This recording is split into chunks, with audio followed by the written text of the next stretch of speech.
To Libya now, where Colonel Gaddafi has accepted a peace proposal from the African Union after several hours of talks in the capital, Tripoli. The plan has yet to be approved by the opposition, so the delegation's next stop is rebel-held Benghazi.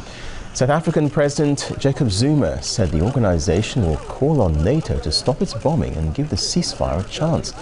Well, despite coalition forces aiding the opposition's advance on Tripoli, rebels are growing disillusioned over the rising number of so-called friendly fire incidents. RT's Yegor Piskunov reports now on how peace will not be easy to achieve. Khalid hasn't spoken with his wife for nearly 2 months. She is in Misrata, a town in the west, surrounded by Gaddafi's forces. And he is in the east. I can't even call my wife. I don't know whether she's alive or dead. The front has been moving in both directions. What's become clear is that without NATO's support, the rebels don't stand a chance against Gaddafi's superior firepower. But after anti-government fighters were killed by mistake in NATO airstrikes, trust in the alliance was hit as well. The African Union has sent a top-level delegation to Tripoli which proposed a roadmap for peace.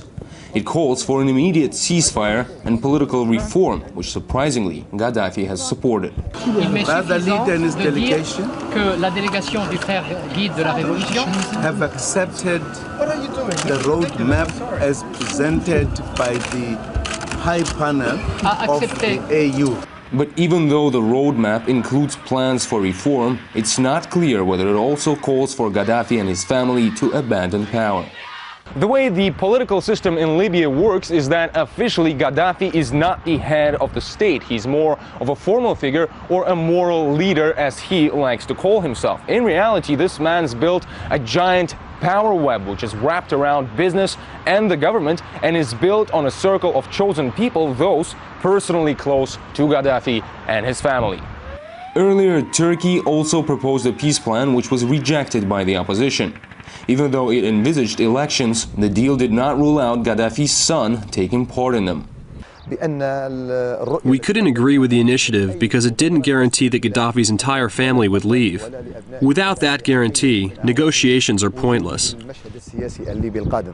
The African Union's delegation is due in the rebel stronghold Benghazi on Monday.